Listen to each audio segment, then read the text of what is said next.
আজ আমরা এক্সপ্লেইন করব এবছরে রিলিজ পাওয়া অসাধারণ একটি মুভি যার নাম ক্রু। মুভিতে তিনজন মেয়ের গল্প বলা হয় যারা টাকার জন্য সবকিছু করতে রাজি ছিল। মুভিটির গল্প আপনার ভালো লাগতে বাধ্য, তাই চলুন দেরি না করে শুরু করা যাক আমাদের আজকের এক্সপ্লেনেশন। গল্পের শুরুটা হয় মুম্বাই শহর থেকে, যেখানে এয়ারপোর্টে কোহিনুর এয়ারলাইন্সের একটি প্লেন থামিয়ে দেওয়া হয়। প্লেন থেকে তিনজন এয়ার হোস্টেস গীতা, জেসমিন এবং দিবিয়াকে জিজ্ঞাসাবাদের জন্য নিয়ে যাওয়া হয়। তাদের আদেও কোনো অপরাধ ছিল কিনা সেটা আমরা পরবর্তীতে জানতে পারবো। দিবিয়া বলে ছোটবেলা থেকেই সে পড়াশোনায় অনেক ভালো ছিল। সে থাকতো ছোট্ট একটা শহরে যার নাম কেউ কখনো শোনেনি। সেই শহরে ছোট্ট একটা এয়ারপোর্ট তো ছিল, কিন্তু সেই এয়ারপোর্টে কখনো কোনো প্লেন নামতো না। দশম শ্রেণীর পড়াশোনা শেষ করার পর তার বাবা তাকে মুম্বাই নিয়ে আসে এবং একটা ভালো ফ্লাইং স্কুলে ভর্তি করায়। তার মেয়েকে পাইলট বানানোর তার খুব ইচ্ছা ছিল, কিন্তু শেষমেশ সে পাইলট না হয়ে যায় এয়ার হোস্টেস। যেহেতু সে তার পরিবারের মনে কষ্ট দিতে চায় না, তাই সে এই বিষয়টি তার পরিবার থেকে গোপন রাখে। এ সময় সেই তিনজনের জামা কাপড় এবং জুতাসহ সবকিছু তল্লাশি হচ্ছিল এবং ভালোভাবে চেক করে দেখা হচ্ছিল সেগুলোর ভেতরে কোনো কিছু লুকানো ছিল কিনা। এরপরে সিন শিফট হয় গীতার দিকে, যার থেকে আমরা জানতে পারি সে তার হাজবেন্ডের সাথে আলাদা থাকার জন্য এখানে আসে, কারণ তার হাজবেন্ডের ভাইদের মধ্যে ব্যক্তিগত কিছু বিষয়ে দ্বন্দ্ব ছিল। এয়ার হোস্টেসের জব সে খুব সহজেই পেয়ে যায়, কারণ সে আগে একটা বিউটি কন্টেস্টে বিজয়ী হয়েছিল। অন্যদিকে তার হাজবেন্ড একজন শেফ ছিলেন, যিনি কিনা অনলাইনে তার কাস্টমারদের জন্য খাবার বানিয়ে সেগুলো বিক্রি করে অর্থ উপার্জন করতেন। একদিন তার হাজবেন্ড তাকে বলে এয়ার হোস্টেসের জব তার ছেড়ে দেওয়া উচিত, কেননা 6 মাস ধরে সে তার বেতন পায়নি। এরপর আমরা দেখতে পারি জেসমিনকে, যার কিনা দামি দামি জিনিসপত্রের প্রতি অনেক শখ ছিল এবং প্রায়শই সে ধনী লোকদের সঙ্গে হোটেলে এসে পড়তো। একদিন এক ধনী লোকের সঙ্গে সে হোটেলে তো আসে, কিন্তু তার ওয়াইফ সেখানে এসে পড়ায় জেসমিনকে সেখান থেকে পালাতে হয়। আমরা আরও জানতে পারি ছোটবেলায় জেসমিনের পিতামাতার ডিভোর্স হয়ে যায় এবং সে এরপর থেকে তার নানুর সাথেই থাকতো। তাছাড়াও সে স্কুলে তার সহপাঠীদেরকে কোশ্চেন পেপার টাকার বিনিময়ে ম্যানেজ করে দিত। সে জীবনে বড় কিছু করতে চাইতো এবং সেটার জন্য টাকা ইনকাম ছিল অনেক জরুরি। তাই জেসমিন তার নিজস্ব কসমেটিক্সের ব্যবসা শুরু করে, কিন্তু তার কোনো পণ্যই বাজারে ঠিকঠাক চলছিল না। দৃশ্য পরিবর্তন হয় এবং আমরা একজন হাবিলদারকে দেখতে পাই। সে এসে সেই তিনজনকে জিজ্ঞাসাবাদ করে তারা তিনজন সেই প্লেনের মধ্যে কি করছিল। নিশ্চয়ই তারা কোনো না কোনো অসৎ উদ্দেশ্যেই সেখানে ছিল। দৃশ্য আবারও পরিবর্তন হয় এবং 3 মাস আগের কাহিনী আমাদেরকে দেখানো হয়, যেখানে আমরা দেখতে পারি গীতা, জেসমিন এবং দিবিয়াকে।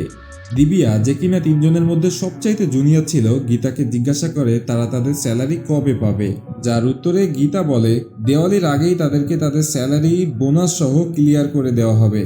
কিন্তু এই কথা শুনে জেসমিন বলে বোনাস আর স্যালারি তো দূরের কথা, একটা পয়সাও তারা কেউ পাবে না। এরপর আমরা দেখতে পারি ফ্লাইট স্টার্ট হয়। সকলের সিটের সামনে স্ক্রিনে একটি ভিডিও চলছিল, যেটা ছিল বিজয় বালিয়ার, যে কিনা ছিল কোহিনুর এয়ারলাইন্সের চেয়ারম্যান। আমরা দেখতে পারি সেই 3 এয়ার হোস্টেস তাদের কাজে অনেক পারদর্শী। প্যাসেঞ্জারদের কিভাবে হ্যান্ডেল করতে হয় তারা সেটা খুব ভালোভাবেই জানতো, তবে যতটা ভালো কাজ তারা করত সেই অনুপাতে তারা স্যালারি পেত না। এরপর আমরা কোমল নামক এক এয়ার হোস্টেসকে দেখতে পারি, যে বলে তার স্যালারিটা এখনই দরকার, কারণ তার ছেলের স্কুলের ফি দিতে হবে। স্কুল থেকে ইতিমধ্যে কয়েকবার তাকে নোটিশ দেওয়া হয়েছে। এই সময় রাজবংশী নামক এক অফিসার তাকে বলে কোম্পানিতে এরকম প্রায়ই হয়, এই অবস্থা শীঘ্রই ঠিক হয়ে যাবে। হঠাৎ একদিন ফ্লাইট চলাকালীন রাজবংশীর মৃত্যু হয়ে যায় এবং তারা তিনজন এয়ার হোস্টেস রাজবংশীর জামা কাপড়ের ভেতরে অনেকগুলো সোনার বার দেখতে পায়। এই সময়ে দেবিয়া অনেক ভয় পেয়ে যায়, কারণ সে জীবনে প্রথমবার ডেড বডি দেখেছিল। জেসমিন এই সময় তাদেরকে একটা বুদ্ধি দেয়, আর সে বলে তাদের উচিত সোনার বারগুলো নিয়ে এখান থেকে পালিয়ে যাওয়া। জেসমিন তার 2 কো-ওয়ার্কারকে অনেকভাবেই রাজি করতে চেষ্টা করে।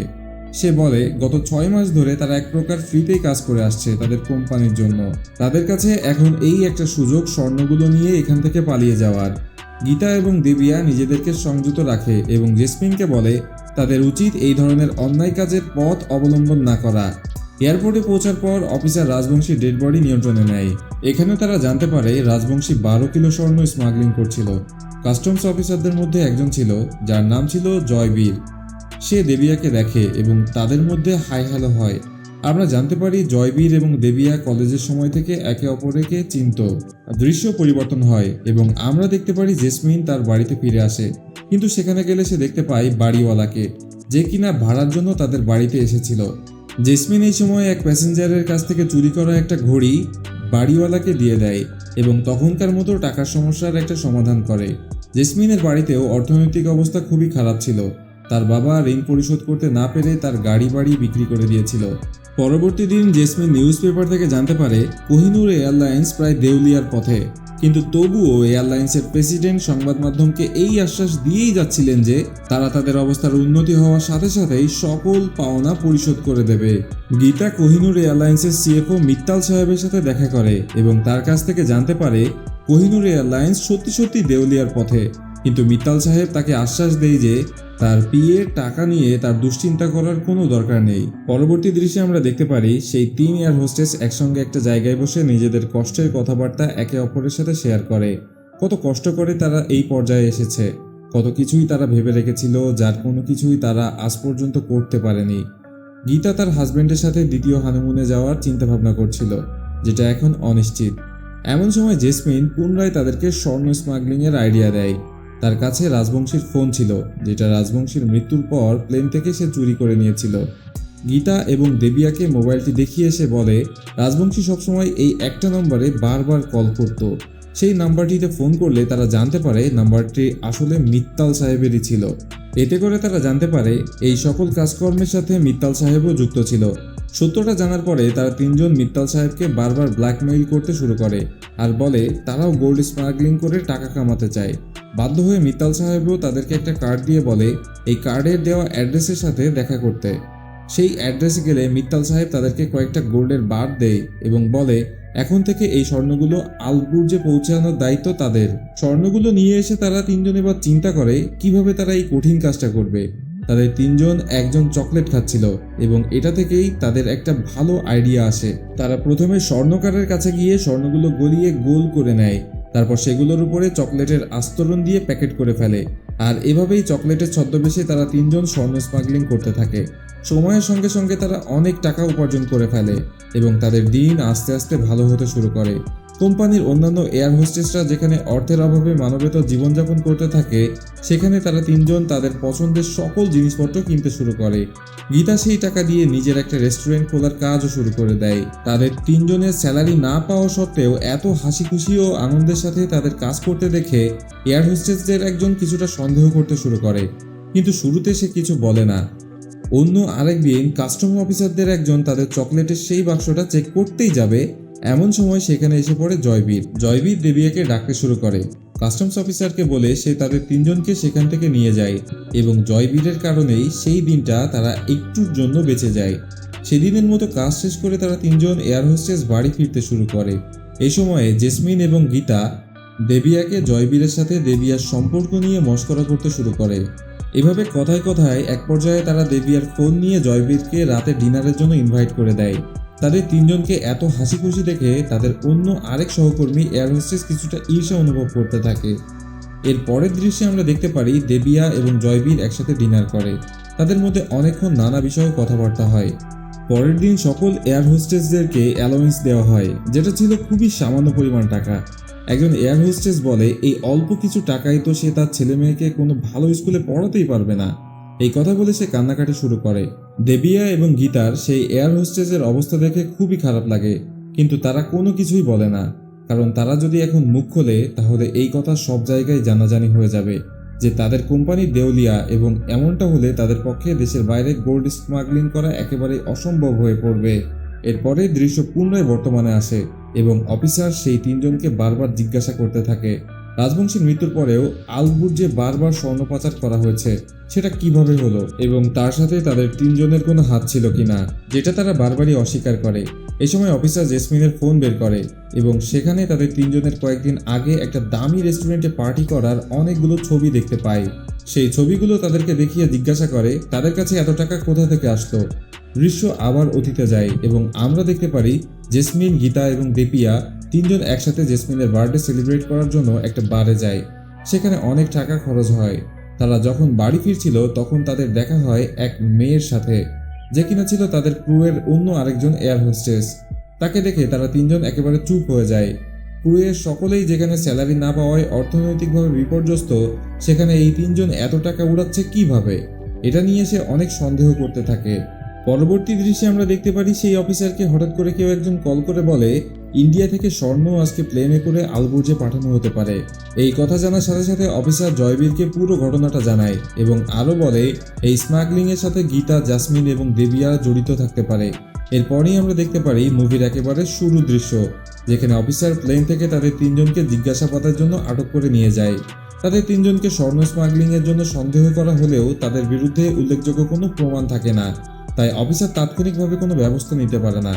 এই সময় তাদের হেড এসে অফিসারকে বলে যেহেতু তাদের বিরুদ্ধে কোনো অভিযোগ নেই তাই তাদেরকে ছেড়ে দেওয়াই ভালো, তা না হলে খামোখা এই ব্যাপারটা নিয়ে হইচই হতে পারে। এই সময় অফিসার তাদের একজনের ব্যাগ থেকে চকলেট পায় এবং এটা দেখে তার মনে পড়ে যায় সেদিনও তাদের ব্যাগে চকলেট ছিল, তাই সে তাড়াতাড়ি করে তাদের সকলের ব্যাগ থেকে চকলেটগুলো বের করে এবং সেগুলো পর্যবেক্ষণ করতে শুরু করে। কিন্তু সেই চকলেট খেতে শুরু করলে সে বুঝতে পারে এগুলো সাধারণ চকলেট। শেষমেশ স্বর্ণের নামগন্ধ না পেয়ে অফিসার বাধ্য হয় তাদের তিনজনকে সেখান থেকে ছেড়ে দিতে। এরপরে আমরা কয়েক ঘন্টা আগে দৃশ্য দেখতে পারি, যেখানে প্লেনের ক্যাপ্টেন দেবিয়াকে কল করে জানায় যে আজকে বাড়ি যেতে দেরি হতে পারে, কারণ আজকে কাস্টম অফিসাররা চেকিং করতে পারে। এই কথা জানার সাথে সাথে তারা তিনজন ভয় পেয়ে যায়, এই ভেবে যে তাদের স্মাগলিং ফাঁস হয়ে গেলে তাদের তিনজনেরই জেল হতে পারে। এমন সময় তারা চালাকি করে প্লেনে খুবই গোপন একটা জায়গায় চকলেটগুলো লুকিয়ে দেয়, আর এই কারণেই মূলত অফিসারেরা স্বর্ণগুলো সেদিন আর পায় না, আর তারাও বেঁচে যায়। যদিও তারা অফিসারের হাত থেকে বেঁচে গিয়েছিল, কিন্তু এখন সেই স্বর্ণের চকলেটগুলো প্লেনের মধ্যেই, যেটা ইতিমধ্যেই টেক অফ করে ফেলেছে এবং তাদের তিনজনের চোখের সামনেই প্লেনটা স্বর্ণের চকলেট নিয়ে আলবুর্জের উদ্দেশ্যে রওনা হয়ে যায়। পরবর্তীতে বাড়ি ফেরার সময় তাদের মধ্যে কথাবার্তা হয়, যেখানে তাদের একজন বলে নিশ্চয়ই কোমল কাস্টম অফিসারকে তাদের সম্পর্কে বলেছিল, কারণ সেদিন পার্টি করে যাওয়ার সময় কোমল তাদেরকে দেখে ফেলেছিল। এ সময় তাদের মধ্যে কথা কাটাকাটি হয় এবং তারা যার যার বাড়ি চলে যায়। পরবর্তী দৃশ্যে আমরা দেখতে পারি দেবিয়াকে প্রতিদিনকার মতোই তার কাজ করতে। এমন সময় দেবিয়া শুনতে পারে ক্রুয়ের বাকি মেম্বাররা তাদেরকে নিয়ে কথা বলছে, যেটা শুনে সে মনে মনে চিন্তা করতে থাকে সে কি ধীরে ধীরে ক্রিমিনালে পরিণত হচ্ছে কিনা, কারণ স্কুলের একজন টপার থাকা সেই দেবিয়া আজ এই ধরনের অপরাধমূলক কাজকর্ম করছে। অপরদিকে এয়ারপোর্টে দেবিয়াকে দেখে ফেলে তার ভাই। এয়ার হোস্টেসের ড্রেসে নিজের বোনকে দেখে সে একেবারেই অবাক হয়ে যায়। দেবিয়া তার ভাইকে সবকিছু সত্যি সত্যি বলে দেয় এবং বলে এইসব সম্পর্কে কাউকে কিছু না বলতে, এরকম চলতে দিতে।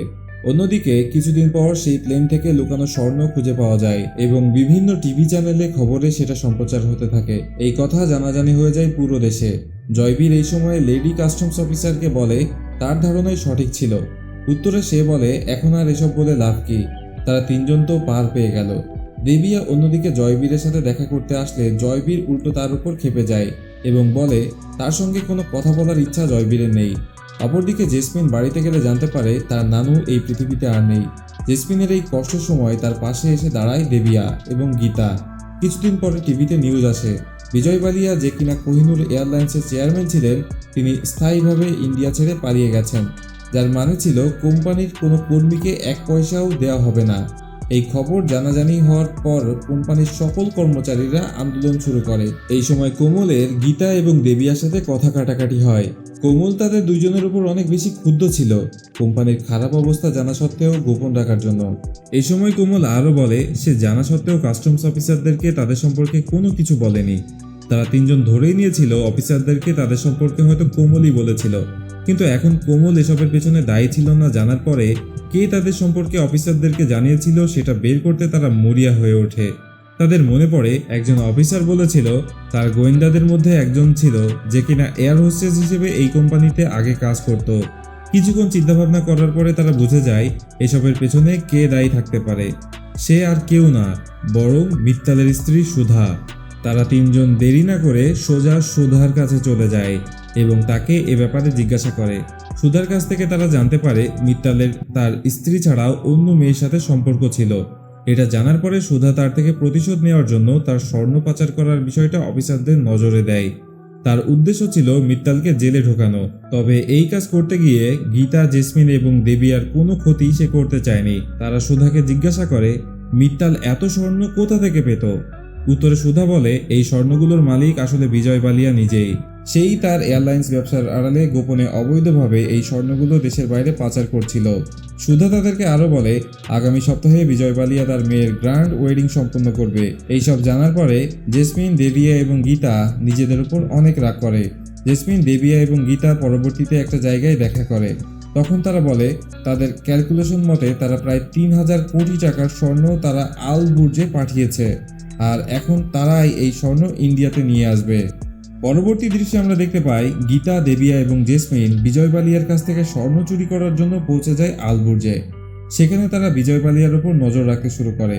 এভাবে এক পর্যায়ে তারা বিজয় বালিয়া কোন হোটেলে থাকছিল সেটা জেনে যায়। তারা মিত্তালকে দেখে যে কিনা স্বর্ণের ব্যাগ এনে বিজয় বালিয়াকে দেয়। তারা তিনজন সিদ্ধান্ত নেয় তারা এই হোটেলে কর্মী সেজে বিজয় বালিয়ার রুমে গিয়ে সেই ব্যাগটা চুরি করে আনবে, আর সেটার জন্য তাদের প্রথমে দরকার সেই হোটেলের স্টাফ হিসেবে যুক্ত হওয়া। তারা এক ব্যক্তিকে টাকা খাইয়ে হোটেলের স্টাফ হিসেবে চাকরিও পেয়ে যায়। কিন্তু এখানে তাদের একটা সমস্যা ছিল, আর সেটা ছিল পুরো হোটেল সিসিটিভি ক্যামেরায় ভর্তি। এই ক্যামেরাগুলো হ্যাক করার জন্য দেবিয়া সাহায্য চায় তার ভাইয়ের, যে কিনা হ্যাকিংয়ে এক্সপার্ট ছিল। কিন্তু এটার জন্য সার্ভারের কিছু দরকারি ইনফরমেশন দেবিয়াকে তার ভাইকে পাঠাতে হতো, যেটা সে হোটেলের কর্মচারী সেজে করেও ফেলে এবং তার ভাই হ্যাকিংয়ের কাজে লেগে যায়। কিন্তু এরপরে তারা আবার এক মহিলার কাছ থেকে জানতে পারে হোটেলের প্রত্যেকটা রুমে প্রবেশের এন্ট্রি কার্ড শুধুমাত্র সেই রুমের ওনারের কাছেই থাকে। জেসমিন এই সময় বলে যদি সে বিজয় বালিয়ার সাথে অল্প কিছু সময় কাটাতে পারে তাহলেই সে এই এন্ট্রি কার্ডটি ম্যানেজ করে ফেলতে পারবে। তারা তিনজনে মিলে এবার সরাসরি মিত্তালের সাথেই দেখা করে এবং তাকে নানাভাবে উস্কাতে চেষ্টা করে। তারা মিত্তালকে বলে সব কষ্ট সে করেছে, কিন্তু স্বর্ণ তো সব বিজয় বালিয়াই নিয়ে গেল। এইসব বলে তারা মিত্তালকেও রাজি করায় তাদের সাহায্য করতে, এবং এর বিনিময়ে 7% কমিশন তাকে দেওয়া হবে। পরবর্তী দৃশ্যে আমরা দেখতে পারি বিজয় বালিয়ার মেয়ের পার্টি হচ্ছিল। এমন সময় জেসমিন এক ব্যক্তির সঙ্গে বন্ধুত্ব করে তার পার্টিতে ঢুকে পড়ে। তারপর তারা কোনো না কোনোভাবে বিজয় বালিয়ার রুমের কার্ড নিয়ে নেয়। অন্যদিকে দেবিয়ার ভাই হোটেলের সকল ক্যামেরা হ্যাক করে অকেজো করে দেয়। এরপরে আমরা দেখতে পারি তারা তিনজন বিজয় বালিয়ার রুমে প্রবেশ করে এবং সেখানে রাখা 3টি সুটকেস পেয়ে যায়। তারা সুটকেসগুলো খুলে কিন্তু অবাক হয়ে যায় এটা দেখে যে সুটকেস 3টি একেবারেই খালি ছিল, অর্থাৎ তাদের করা এত সব কষ্ট বিফল। এই সময় বিজয় বালিয়ার মেয়ে রুমে এসে পড়ে এবং তারা কোনো না কোনোভাবে সেখান থেকে পালিয়ে বের হয়ে যায়। এরপরে আমরা তাদের তিনজনকে হোটেলের বাইরে একটা জায়গায় বসে থাকতে দেখি। তাদের একজন বলে এখন আর তাদের করার মতো কিছুই নেই, তাদের উচিত বাড়ি ফিরে যাওয়া। এর পরের দৃশ্যে দেখি বিজয় বালিয়া স্বর্ণভর্তি সেই ব্যাগগুলো নিয়ে তার পরিবারকে নিয়ে অন্য একটি দেশে যাচ্ছিল, কিন্তু সে প্ল্যানে আগে থেকে গীতা এবং জেসমিন উপস্থিত ছিল। দৃশ্য আবার ফ্ল্যাশব্যাক থেকে যায় এবং আমরা দেখতে পারি সেই দিন হোটেল থেকে পালাবার সময় তাদের একজন সেখান থেকে একটা ট্যাব নিয়ে এসেছিল। সেই ট্যাব থেকে তারা জানতে পারে বিজয় বালিয়া 2 দিন পরই প্লেনে করে একটা প্রাইভেট আইল্যান্ডে যাওয়ার কথা ছিল। তাই তারা সিদ্ধান্ত নেয় তারা সেই প্লেন থেকেই স্বর্ণ চুরি করবে। তাই তারা প্লেনের ক্রু সেজে আগে থেকেই প্লেনে এসে পড়ে। প্লেন স্টার্ট হলে তারা উপস্থিত সকলকে ড্রিঙ্ক এবং খাবার পরিবেশন করে, যেগুলোতে ঘুমের ওষুধ মেশানো ছিল। সকলেই সেই ঘুমের ওষুধ মিশ্রিত ড্রিঙ্ক পান করলেও বিজয় বালিয়ার মেয়ে কিছুতেই ড্রিঙ্ক পান করছিল না, যার কারণে সে বাদে প্লেনে সকলেই অজ্ঞান হয়ে গিয়েছিল। এরপরে গীতা এবং জেসমিন প্লেনে যেই কক্ষে সুটকেস ছিল সেখানে গিয়ে সুটকেস খোলে এবং দেখতে পারে স্বর্ণগুলো সুটকেসে ছিল। কিন্তু এমন সময় বিজয় বালিয়ার মেয়ে সেখানে এসে পড়ে এবং সে তার বাবাকে ডাকতে শুরু করে, কিন্তু বিজয় বালিয়া সহ প্লেনের সকলেই ঘুমের ওষুধের কারণে অচেতন অবস্থায় ছিল। সে তখন কোনো না কোনোভাবে প্লেনের পাইলটের সাথে যোগাযোগ করে এবং আমরা জানতে পারি প্লেন আসলে চালাচ্ছিল দেবিয়া, যে কিনা একটা সময় পাইলট হতে চেয়েছিল। এরপরে তারা সকলে মিলে বিজয় বালিয়ার মেয়েকে বেঁধে ফেলে এবং স্বর্ণ নিয়ে সেখান থেকে পালানোর জন্য প্রস্তুতি নিতে থাকে। কিন্তু প্লেন ল্যান্ড করানোর সময় দেবিয়া ঘাবড়ে যায়, কারণ সে প্লেন চালাতে তো পারতো কিন্তু ল্যান্ড করতে পারতো না। তখন সে একটা টিউটোরিয়াল বই দেখে এবং সেটা দেখে বুঝে বুঝে প্লেনটাকে ল্যান্ড করায়। সে দেখে তারা একটা গ্রামের উপর দিয়ে উড়ছিল, তাই তারা সেই গ্রামের এয়ারপোর্টে রানওয়েতে প্লেনটা ল্যান্ড করানোর সিদ্ধান্ত নেয়। দেবিয়া তখন বুঝতে পারে এটা তারই গ্রাম এবং সেই এয়ারপোর্ট যেখানে সে প্লেন চালানোর স্বপ্ন দেখত ছোটবেলায়। শেষমেশ তারা প্লেনটা ল্যান্ড করায় এবং কিছু স্বর্ণ নিয়ে সেখান থেকে পালিয়ে যায়। কিছুক্ষণ পরে পুলিশ এবং কাস্টমস অফিসার জয়বীর আসে এবং বিজয় বালিয়াকে আটক করে স্বর্ণ জব্দ করে, কারণ জয়বীরের সাথে দেবিয়া আর বাকিদের আগেই এই ব্যাপারে কথা হয়। এরপর তারা এয়ারলাইন্সের ক্রু মেম্বারদের প্রত্যেককে স্বর্ণের কিছু অংশ দেয় এবং মিত্তালকেও তাদের কথা মতো 7% কমিশন দেয়, যেটা দিয়ে সে সুধার কাছে ফিরে আসে। আর এদিকে আমরা দেখতে পারি দেবিয়া এবং জয়বীরের লাভ স্টোরি এখান থেকে আবার শুরু হয়, আর এরই মধ্য দিয়ে এই গল্প শেষ হয়। তো বন্ধুরা, এই ছিল আমাদের আজকের ভিডিওতে। ভিডিওটি ভালো লেগে থাকলে একটি লাইক এবং চ্যানেলটি সাবস্ক্রাইব না করে থাকলে সাবস্ক্রাইব করে পাশের বেল আইকনটি প্রেস করে দিবেন। আপনাদের কোনো সাজেশন থাকলে তা আমাদেরকে কমেন্ট করে জানাতে পারেন। আর ভালো না লাগলে ডিসলাইক বাটনটি তো রয়েছে আপনাদেরই জন্যই।